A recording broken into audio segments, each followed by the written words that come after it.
का लो चल रहा था कल। तो सबसे पहले मैं आपको न्यूलैंड की अचीवमेंट के बारे में बताऊंगा। इसके बाद में ये न्यूलैंड ने माना था कि यानी कि इन्होंने अपने टेबल में का एलिमेंट आ गया जैसा उसके ऊपर वाला था। और सबसे मज़ेदार मैंने जैसा अभी आपको बताया कि वो सेम ही स्लॉट में 7 और ये भाई था 8। ये 8 ग्रुप में इसे लिखना पड़ेगा, बल्कि 4n लिखना पड़ेगा। तो हम देखेंगे 2h2 प्रॉपर्टी है वो एटॉमिक नंबर पे डिपेंड करती हैं।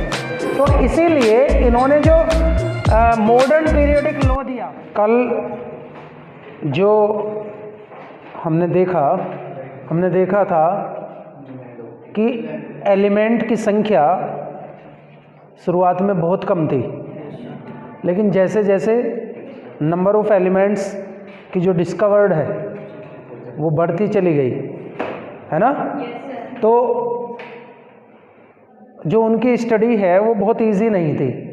तो उस स्टडी को इजी करने के लिए बहुत सारे साइंटिस्ट आए, उन्होंने अपने अपने लेवल पर बहुत सारी कोशिशें की जिससे कि जो एलिमेंट है उनका आसानी से अध्ययन किया जा सके।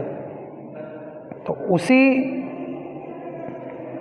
क्रम में हमने देखा, सबसे पहले हमने लेवोसियर को देखा, मेटल और नॉन मेटल में डिवाइड किया। दूसरे नंबर पे हमने देखा ट्रायड्स बनाए डोब्राइनर ने, है ना, 3 एलिमेंट्स का ग्रुप बनाया और वे सिमिलियर थे। और केवल मेरे ख्याल से उस समय तक 36 एलिमेंट थे, नॉन एलिमेंट थे, लेकिन वो केवल 9 का ही बना पाया। ऐसे ही न्यूलैंड ने बनाया।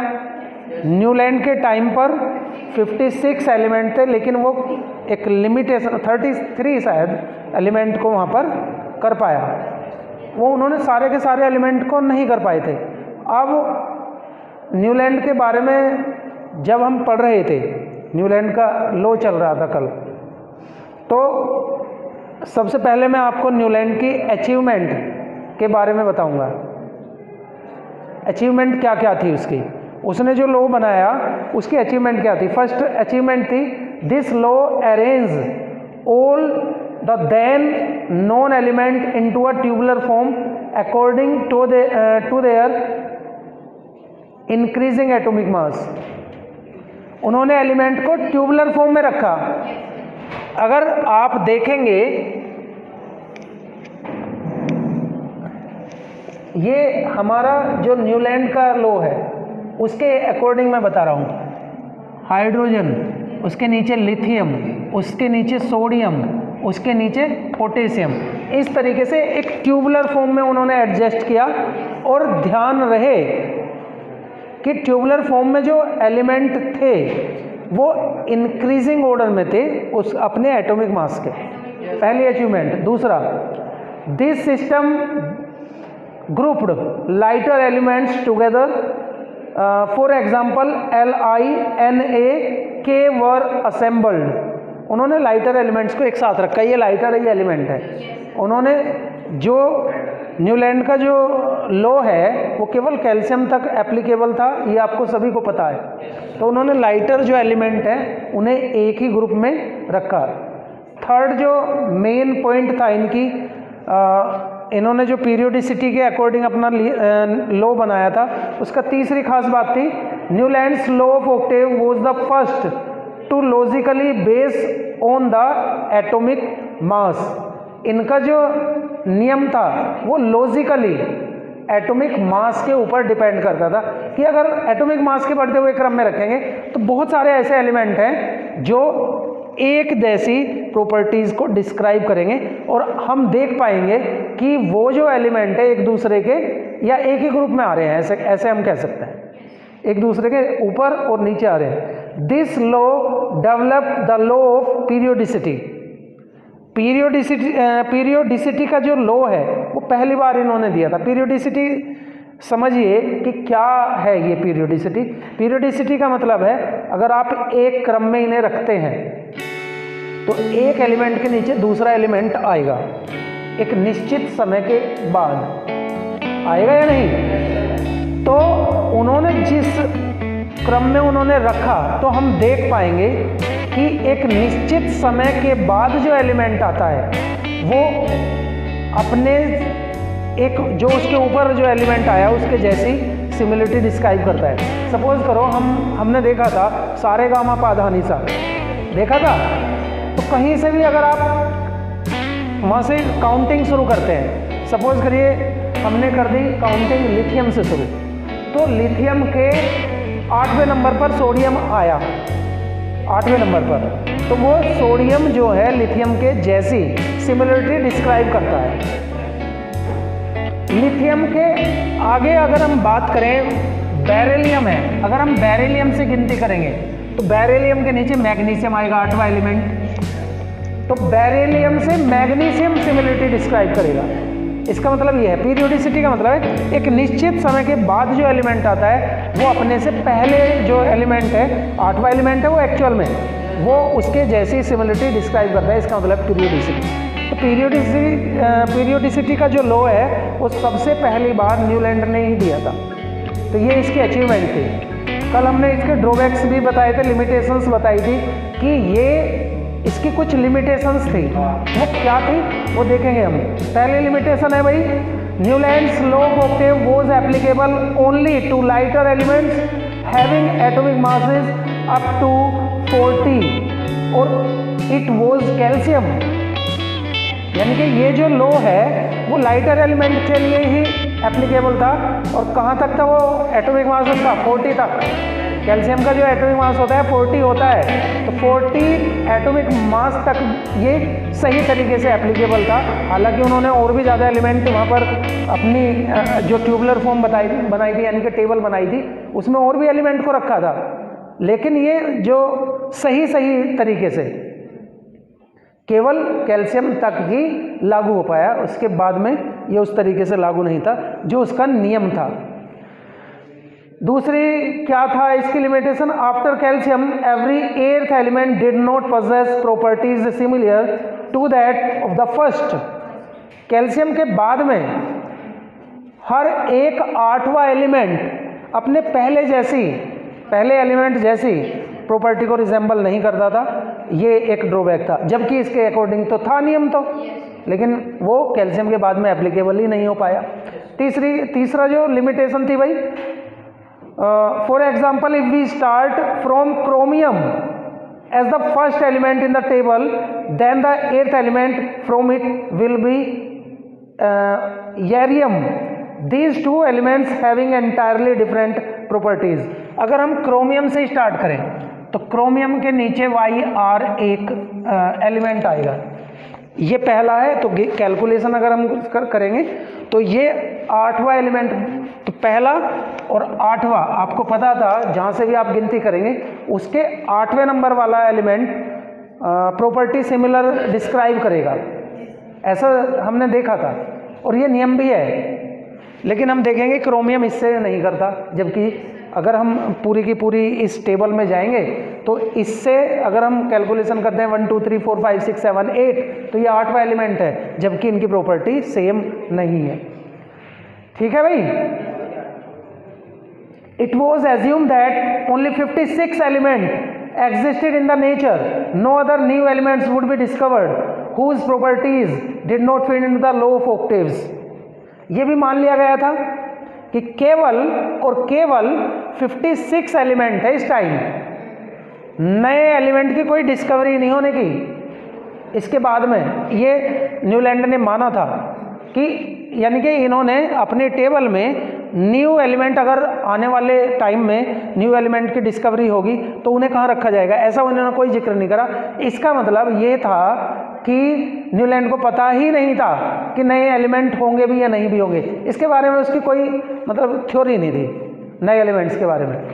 तो एक ये ड्रॉबैक था। एक और देखते हैं भाई, in order to fit elements into the table, Newland adjusted 2 elements into the same slot but also put some unlike element under this same node।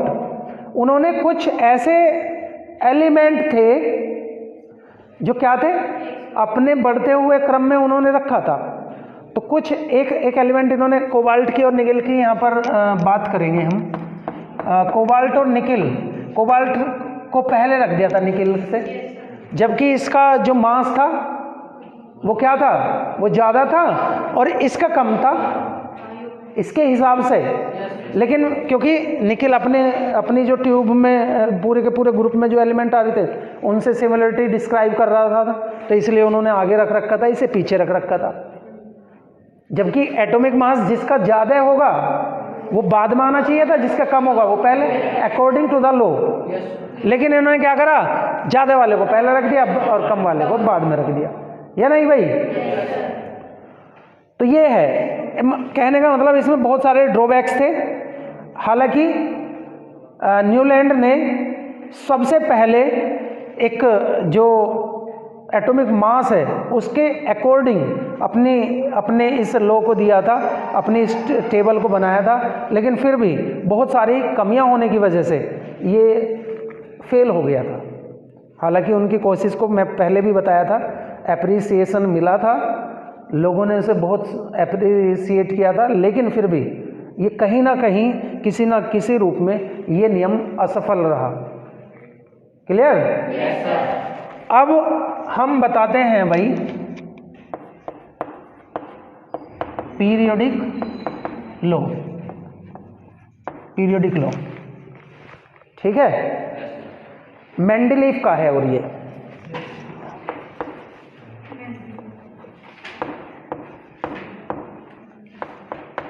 Spelling मेरे विचार से यही होगी, यही है। ये मेंडलीव ने दिया था। मेंडलीव एक साइंटिस्ट है, आफ्टर न्यूलैंड ही केम इनटू एग्जिस्टेंस, ये आए थे अस्तित्व में, इन्होंने अपना नियम बनाया था। फिर इन्होंने उस समय की अगर मैं बात करूं 63 एलिमेंट्स थे उस टाइम, ठीक है? टाइम क्या था? 1869 की बात है। और कुल एलिमेंट कितने थे बच्चों? 63 एलिमेंट्स थे उस टाइम। उन्होंने अपना एक नियम दिया था, पीरियोडिक लॉ। हालांकि जो न्यूलैंड का लॉ था उसमें थोड़ा सा इम्प्रूवमेंट इन्होंने किया था, अदरवाइज बहुत सारा उसी से ही मैच करता है। जो उसके अंदर जो लिमिटेशंस आई थी, कुछ ड्रॉबैक्स आए थे, उस पे उन्होंने काम करके एक नई तरीके से अपना नियम बनाया था। उन्होंने क्या कहा? The chemical and physical properties of the elements are the periodic function of their atomic masses. उन्होंने क्या करा? एलिमेंट को इंक्रीजिंग एटॉमिक मास के क्रम में बढ़ते जो था उसमें रख दिया, इंक्रीजिंग एटॉमिक मास में। भाई पहले क्या रखा? हाइड्रोजन रख दिया, उसके बाद में हीलियम रख दिया, लिथियम रख दिया, बेरिलियम, बोरॉन। तो बढ़ते हुए एटॉमिक मास के क्रम में जिसका जैसे जैसे उन्हें मिला, 63 एलिमेंट थे, उन्होंने बढ़ते हुए क्रम में उन सारे के सारे एलिमेंट्स को रख दिया एटॉमिक मास के बढ़ते हुए क्रम में। तो उन्होंने पाया कि after interval of time, same interval of time, few elements describe the similarities, and incidentally these elements came into a same group. कुछ एलिमेंट ऐसे थे, जब उन्होंने बढ़ते हुए क्रम में रख दिया तो उन्होंने पाया, क्या पाया था उन्होंने? कि कुछ एलिमेंट ऐसे हैं जो सिमिलरिटी डिस्क्राइब करते हैं। और सबसे मज़ेदार बात ये रही कि वो जो एलिमेंट हैं वो क्या आ रहे थे? एक ही ग्रुप में आ रहे थे, ठीक है? तो इसलिए इसे बोलते हैं पीरियोडिक फंक्शन। जो केमिकल और फिजिकल प्रॉपर्टी हैं वो पीरियोडिक फंक्शन होती हैं, किसके?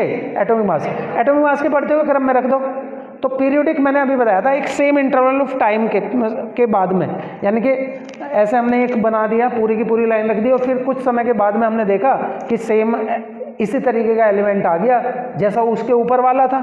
और सबसे मज़ेदार, मैंने जैसा भी आपको बताया कि वो सेम ही स्लॉट में आ रहा था, सेम ही ग्रुप में आ रहा था। समझ में आ रही है ना बात? तो इस तरीके से इन्होंने ये लॉ बनाया, मेंडलीव ने। इस लॉ की देखो, और ये जो इन्होंने मेंडलीव ने जो पीरियोडिक टेबल बनाई थी, इन्होंने जो भी 63 एलिमेंट्स थे, ये सबसे अलग ही बात थी इसकी, इन्होंने इसे हाइड्रोजन और ऑक्सीजन से, सारे एलिमेंट को हाइड्रोजन ऑक्सीजन से क्रिया करके देखा कि वो किस तरीके से हाइड्रोजन और ऑक्सीजन से क्रिया करते हैं। सपोज करो लिथियम है,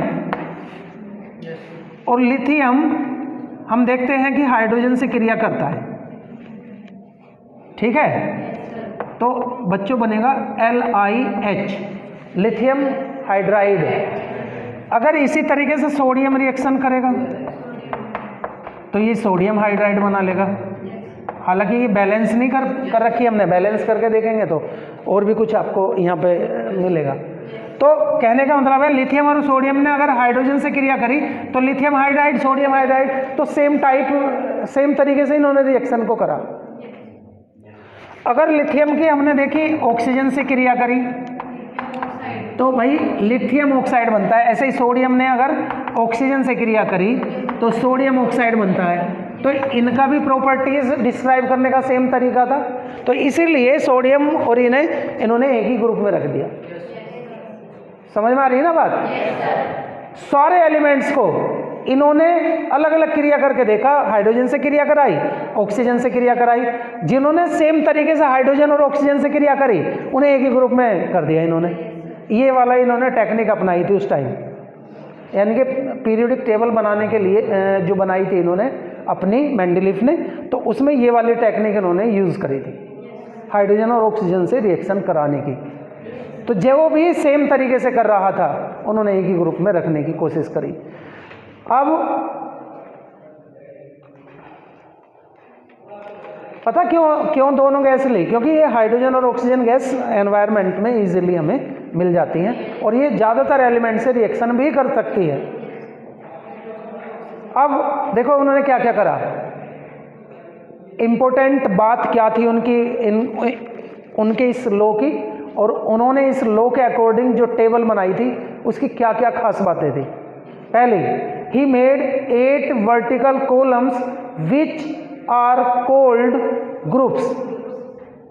उन्होंने 8 वर्टिकल कॉलम्स बनाए थे भाई।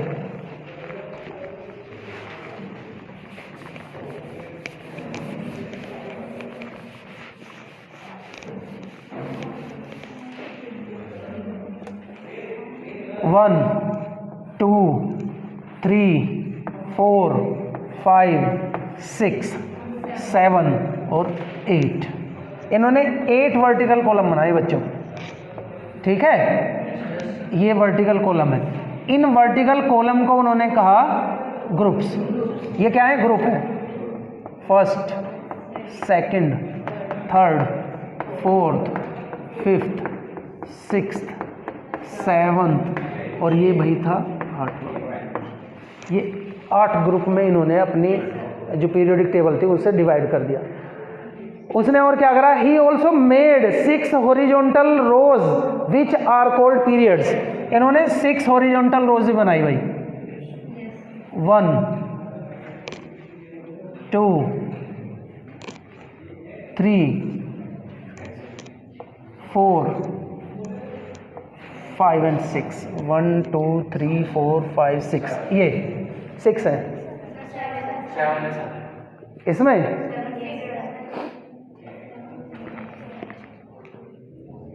सिक्स है, देखो इसमें, देखो बुक में 6 है।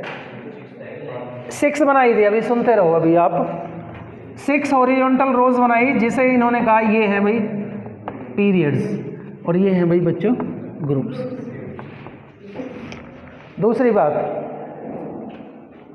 ही डिवाइडेड फर्स्ट 7 ग्रुप इनटू 2 सब ग्रुप, फर्स्ट एंड सेकंड। इन्होंने हर 7 ग्रुप को 2-2 सब ग्रुप में डिवाइड कर दिया, यानी कि इस फर्स्ट के 2 पार्ट बना दिए, ए बी, सेकंड के भी ए बी, थर्ड के भी भाई बच्चों ए बी, फोर्थ के भी ए बी, फिफ्थ के भी ए बी, और इसके भी, और भाई इसके भी ए बी पार्ट बना दिए। और 8वें ग्रुप को इन्होंने 3 रोज में डिवाइड कर दिया। बस 3 इसके, इन्होंने सब ग्रुप नहीं बनाए, उसके 3 रोज बनाई, यानी कि मैं मानता हूँ, हालांकि ये एक ही ग्रुप है, मैं मानता हूँ इस तरीके से इन्होंने इस 8वें ग्रुप को 3 रोज में बना दिया।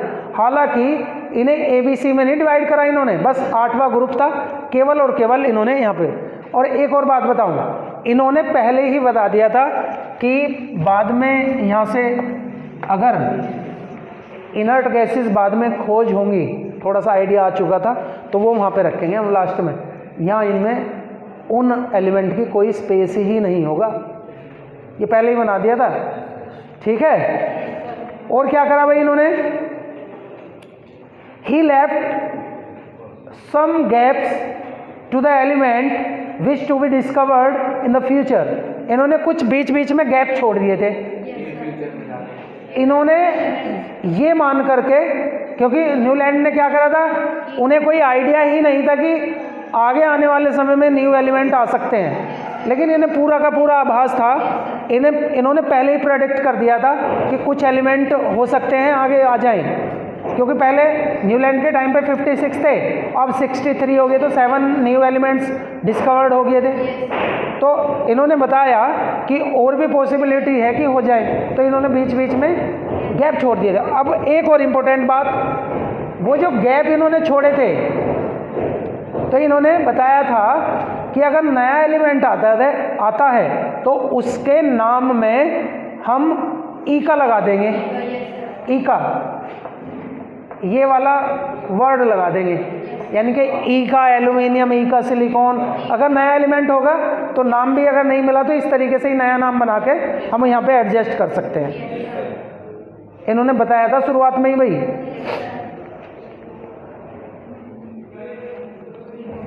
अब ये तो रही इसकी खास बात, ये एक तरीके से एडवांटेजेस थे। अब इसकी लिमिटेशंस क्या क्या थी। जो मेंडलीफ ने अपना नियम बनाया उसकी लिमिटेशंस देखो क्या थी भाई। पहला है द प्लेस ऑफ आइसोटोप। पहले जो लिमिटेशन है भाई, प्लेस ऑफ आइसोटोप।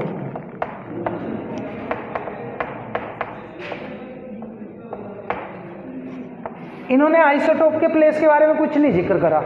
आइसोटोप बच्चों क्या होते हैं, हाइड्रोजन है मान लो, हाइड्रोजन के 1H1 1H2 और 1H3, इसका मास 1 है, 2 है, 3 है, और यहाँ तो बढ़ते हुए क्रम में रखें। अब हाइड्रोजन सपोज करो हमने यहाँ पे रख दिया है ना, तो हाइड्रोजन के 3 फॉर्म हैं, उन्हें कैसे कैसे रखेंगे जबकि मास इनके तीनों के अलग है। आइसोटोप की जो पूरी की पूरी स्टोरी है वो हमने 9th क्लास में पढ़ी थी। आइसोटोप एक ही एलिमेंट के क्या होते हैं, एटम होते हैं, डिफरेंट एटम है, जिनके एटॉमिक नंबर तो सेम है लेकिन मास नंबर डिफरेंट है। इसका 1 है, इसका 2 है, ये तो बढ़ते हुए क्रम में है। तो क्या हाइड्रोजन के आइसोटोप एक यहाँ आना चाहिए, 2 यहाँ आने चाहिए, 3 आने चाहिए, यानी कि अलग अलग ग्रुप में आने चाहिए? इसके नियम के हिसाब से आने चाहिए, क्योंकि बढ़ते हुए क्रम में है या नहीं? तो इन्होंने एक और मैं एग्जांपल देता हूँ, 17 क्लोरीन 35, 17 क्लोरीन 37, तो इसका 35 है, इसका 37 है, क्या इन्हें भी अलग अलग हमें स्लॉट में रखना चाहिए? तो ऐसी कोई इन्होंने कुछ नहीं बताया। इन्होंने बताया क्लोरीन अकेला ही है, उसे यहीं पर रख दो। आइसोटोप के बारे में कोई जिक्र नहीं करा इन्होंने, जबकि उस समय आइसोटोप की खोज हो चुकी थी। ठीक है। दूसरा ड्रॉबैक है भाई, placing of heavier element before the light one. Placing of heavier element before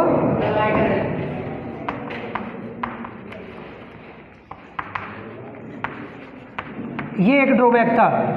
क्या है इसे हम एक एग्जांपल से समझ सकते हैं भाई। एक तो कोबाल्ट है, कोबाल्ट का है भाई 58.9 और दूसरा है निकिल 58.7।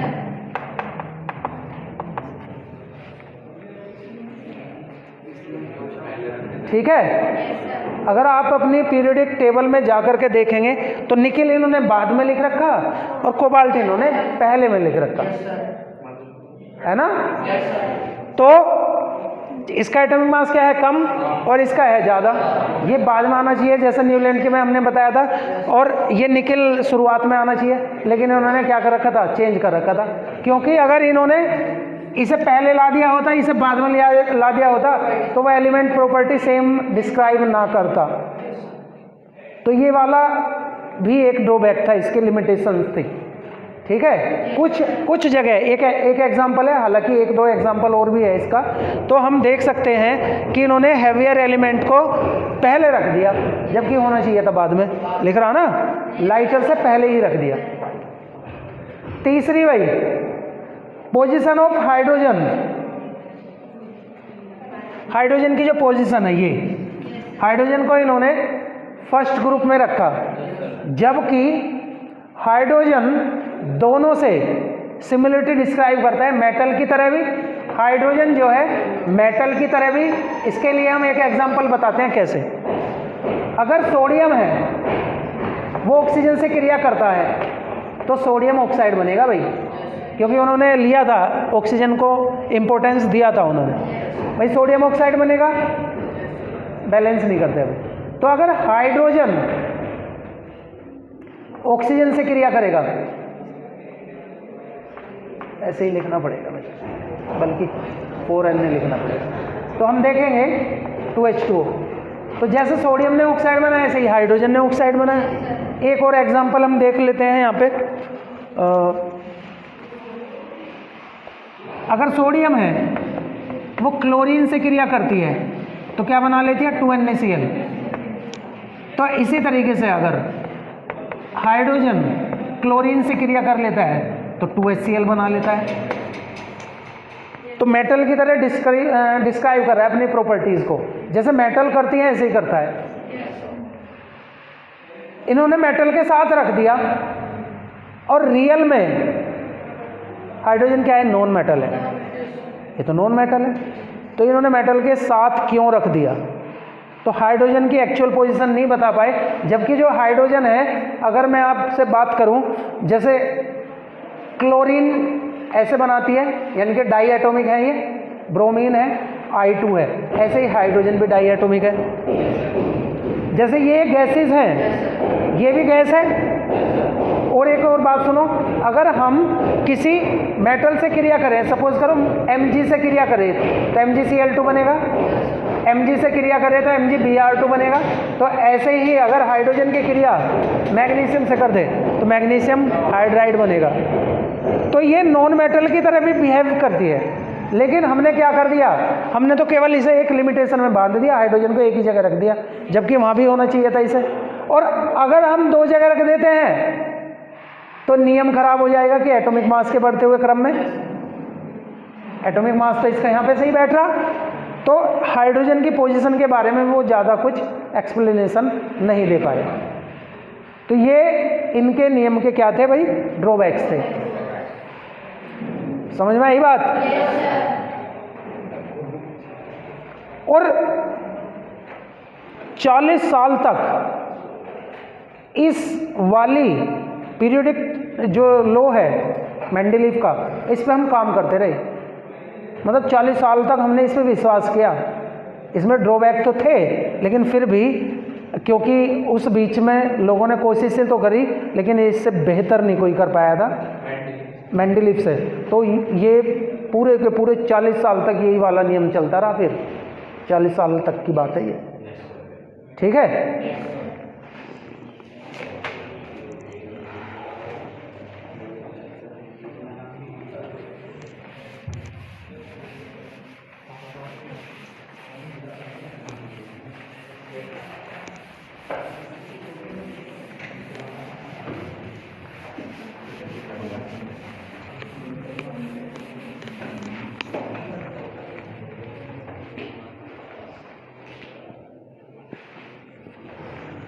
अब बारी आई नेक्स्ट अटेम्प्ट की, 1913 की बात है भाई, 1913 की। और वैज्ञानिक कौन थे, हेनरी, स्पेलिंग देख लेना, यही है, हेनरी मोसले। इन्होंने बहुत दिनों तक इन्होंने स्टडी कर रहे थे ये कॉन्टिन्यूसली, क्योंकि ये देख रहे थे कि जो मेंडलीफ ने पीरियोडिक लॉ दिया है या जो टेबल बनाई है उसमें कुछ बहुत बड़े ड्रॉबैक हैं जिन्हें हम ऐसे ही नहीं छोड़ सकते। तो ये कॉन्टिन्यूसली उस पर काम कर रहे थे। और इन्होंने लास्ट में एक बात बताई इन्होंने कि जो एलिमेंट है वे जो पीरियोडिक फंक्शन होते हैं वे एटॉमिक मास के नहीं होते, क्योंकि उनकी जो मोस्टली प्रॉपर्टीज डिपेंड करती हैं वो एटॉमिक नंबर से रिजेंबल करती हैं, एटॉमिक मास से उनका ज़्यादा कनेक्शन होता नहीं है। और मैंने अभी बताया तुम्हारे से कम 40 साल लगे इस बात को डिस्कवर होने में। तो 40 साल के बाद कह रहा हो कि जो एलिमेंट है वो अपने एटॉमिक मास पे ज़्यादा डिपेंड नहीं करते, एटॉमिक नंबर पे ज़्यादा डिपेंड करते हैं। उनकी यानी कि जो प्रॉपर्टी हैं वो एटॉमिक नंबर पे डिपेंड करती हैं। तो इसीलिए इन्होंने जो मॉडर्न पीरियोडिक लॉ दिया,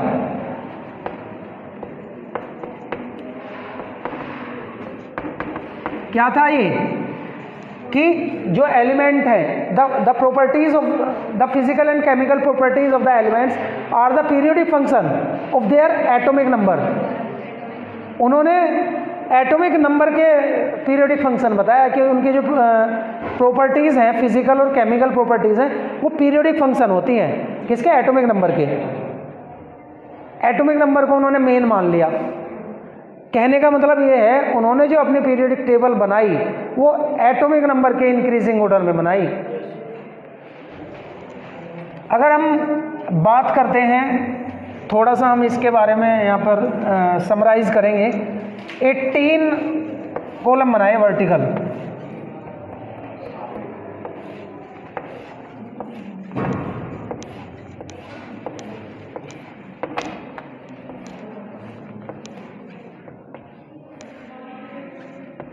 ये 18 वर्टिकल कॉलम बनाए उन्होंने नाम दे दिया ग्रुप। 7 हॉरिजॉन्टल बनाए, 1 2 3 4 5 और ये हो गया वही 6 है ये, और एक और बना लेते हैं।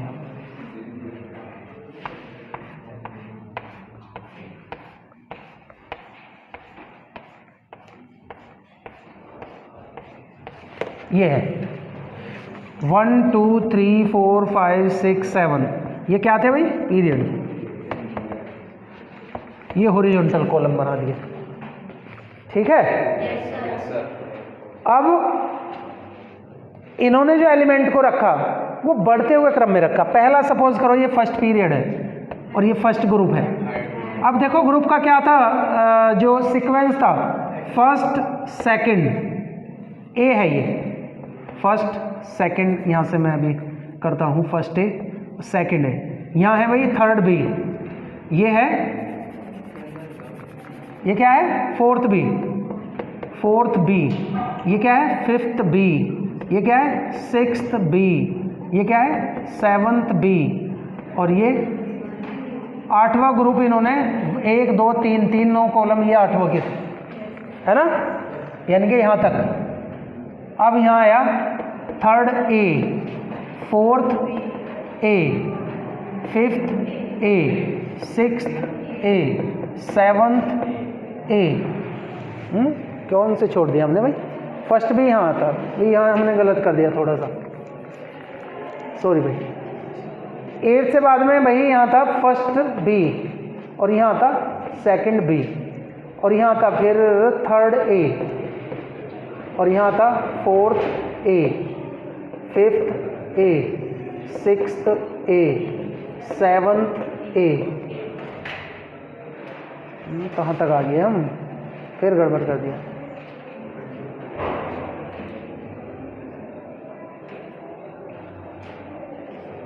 सेवंथ बी से ये तीनों 8 के ही होंगे शायद। 8 यहाँ आएगा फर्स्ट बी, यहाँ आएगा second B, third A, fourth A, fifth ए,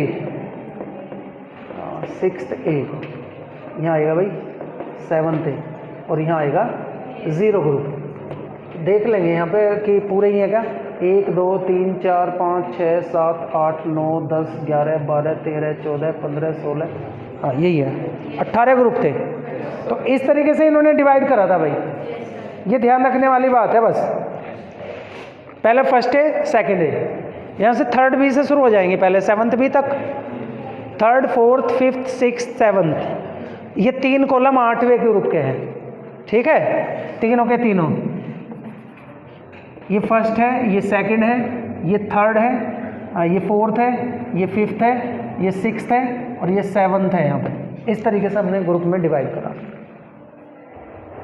अब जो एलिमेंट है, अगर मैं यहाँ पे 1 2 एलिमेंट आपको दिखाऊं, हाइड्रोजन एटॉमिक नंबर 1 है और हीलियम एटॉमिक नंबर 2 है, लिथियम 3 है, 4 है, 5 है, 6 है। तो हर अगर एक ग्रुप से दूसरे ग्रुप में जाओगे तो एक एटॉमिक नंबर अपने आप ही चेंज हो जाएगा, एक यूनिट। एटॉमिक नंबर में ऐसा नहीं कि जैसे एटॉमिक मास में कहीं कहीं 2 3 का अंतर आ जाता था ना, इसमें तो केवल एक ही यूनिट का अंतर आता है, एक यूनिट का ही तो हो रहा।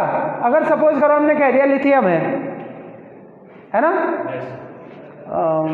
कार्बन तो वहाँ पे जाना चाहिए था, हमें सेकंड में लिथियम बोरॉन हो गया, यहाँ पे आना चाहिए था थर्ड में, बेरिलियम, यहाँ कार्बन यहाँ आना चाहिए था, बीच में तो बी वाले है ना, तो एक ही यूनिट का अंतर आएगा, एटॉमिक नंबर में एक ही यूनिट का अंतर आने वाला था अगर आप चेंज करके देखेंगे तो। अब इन्होंने बनाए थे भाई 7 पीरियड, 1 2 3 और 1 2 3 पीरियड तो इन्होंने नॉर्मली पीरियड थे, लेकिन जो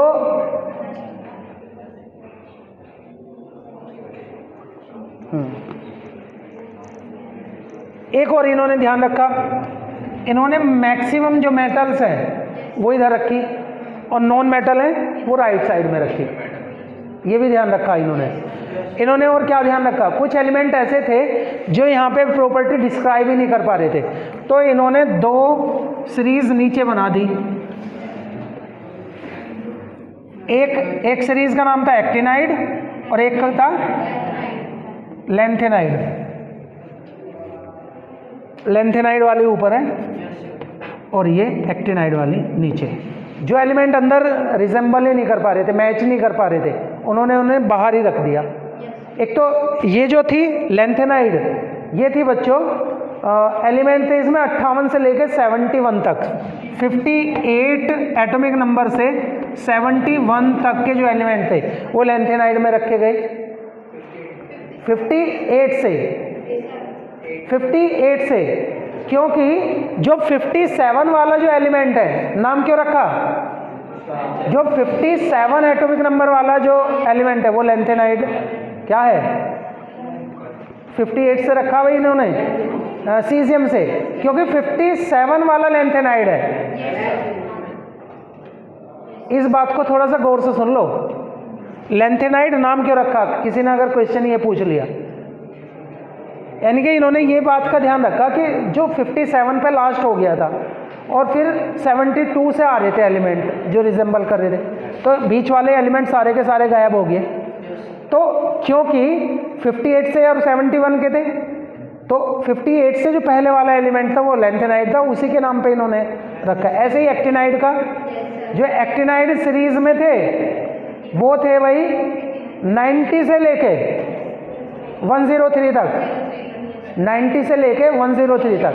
तो इसका नाम एक्टिनाइड इसलिए रखा क्योंकि 89 नंबर का जो एलिमेंट था वो एक्टिनाइड था, तो इसलिए इन्होंने इन सीरीज का नाम रखा। फर्स्ट पीरियड को very short period, second third fourth को शॉर्ट पीरियड है ना, फिफ्थ सिक्स्थ को लॉन्ग पीरियड कहते हैं और सेवन्थ को इनकम्प्लीट पीरियड कहते हैं। समझ में आई कुछ बात। और ये जो पीरियोडिक टेबल बनाई गई थी, मॉडर्न पीरियोडिक टेबल जो एटॉमिक नंबर के अकॉर्डिंग बनाई गई थी, उसमें 118 एलिमेंट को एडजस्ट किया था इन्होंने। 118 118 तत्व को एडजस्ट किया था। अरे ठीक है। और क्या बताता हूं मैं आपको, इनकी एक और खास बात थी। सपोज करो हाइड्रोजन फर्स्ट ग्रुप में है, तो क्यों है फर्स्ट ग्रुप में? अरे सुनो, इसका एटॉमिक नंबर 1 है, तो पहली सेल में इसके 1 इलेक्ट्रॉन है। दूसरा है हीलियम, इसके पहली सेल में 2 है। अब आती है बारी लिथियम की, पहली सेल में 2 हैं और दूसरी में 1 है, तो फर्स्ट ग्रुप का ही एलिमेंट है ये। तो नंबर जो लास्ट में जो वैलेंस इलेक्ट्रॉन है उस पर डिपेंड कर रहे थे उसके ग्रुप, उसका जो ग्रुप डिपेंड करता था। अगर मैं एक एग्जांपल यहाँ पे और आपको बताऊं कि 17 क्लोरीन है, इसकी पोजीशन बताइए पीरियोडिक टेबल में, वो कहाँ है? तो हम इसका लिखेंगे वही इलेक्ट्रॉनिक कॉन्फ़िगरेशन। हमने इसकी इलेक्ट्रॉनिक कॉन्फ़िगरेशन लिख दिया। तो नंबर ऑफ पीरियड है भाई 1 2 3। नंबर ऑफ पीरियड जितने होंगे लास्ट में, तो 3 है। पहला सेल, दूसरी सेल, जितनी सेल होंगी उतने ही नंबर ऑफ पीरियड होंगे। यानी कि ये वाला जो है 1 2 3 में आएगा। और दूसरी एक और बात, इसके लास्ट सेल में 7 इलेक्ट्रॉन है, तो ये 17वां जो ग्रुप है 7th A, मेरे ख्याल से यहाँ पे होगा, यहाँ पे होगा, यहाँ होगा क्लोरीन। थर्ड पीरियड है ना 1 2 3, और 17th या तो 17वां बताइए या 7th A बताइए, तो उसमें इसकी पोजीशन है। जो बी वाले हैं, बी जो ग्रुप है, ध्यान से सुन लेना, इनका 10th क्लास में इतनी ज़्यादा स्टडी नहीं करनी है, हमें तो ए ग्रुप की करनी है, क्योंकि बी की आगे चल के करेंगे। बी का बस हमने यहाँ पे पोजीशनिंग बता दी कि इनकी पोजीशन ये है, अदरवाइज इनका अभी हमारे लिए कोई इंपॉर्टेंस नहीं है। हमें इंपॉर्टेंस है ए ग्रुप का, जो ए सब ग्रुप है उनका हमारे लिए इंपॉर्टेंस है, उन्हीं के बारे में क्वेश्चन पूछा जाएगा। वैलेंसी भी पूछ लेते हैं। 7 वैलेंसी इलेक्ट्रॉन है तो वैलेंसी 1 है, पता चल गया ना। मैक्सिमम 7 हो सकती है, लेकिन 1 है इसके ओरिजिनली। तो वैलेंसी भी इस बात को, अगर किसी ने दे दिया कि भाई 16 सल्फर है, इसकी पोजीशनिंग बताइए 2 8 6, लास्ट में 6 है, तो थर्ड पीरियड का है 16 ग्रुप का है, यहाँ पे 16 का यहाँ जाएगा सल्फर, और भाई इसकी वैलेंसी होगी 2। तो इस तरीके से आप वैलेंसी भी बता सकते हैं, नंबर ऑफ ग्रुप भी बता सकते हैं, नंबर ऑफ पीरियड भी बता सकते हैं। क्लियर? देखो क्या था भाई, Henry Mosle rejected the periodic law. उन्होंने पीरियोडिक लॉ जो पहले दिया था मेंडलीफ ने, उसे रिजेक्ट कर दिया, because it was based on atomic mass, क्योंकि ये एटॉमिक मास पर डिपेंडेंट था। He advocate to adjust the element in according to increasing atomic mass.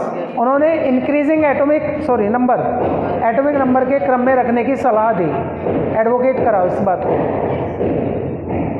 The physical and chemical property of the elements are the periodic function of their atomic number, ये इसका नियम था। Clear?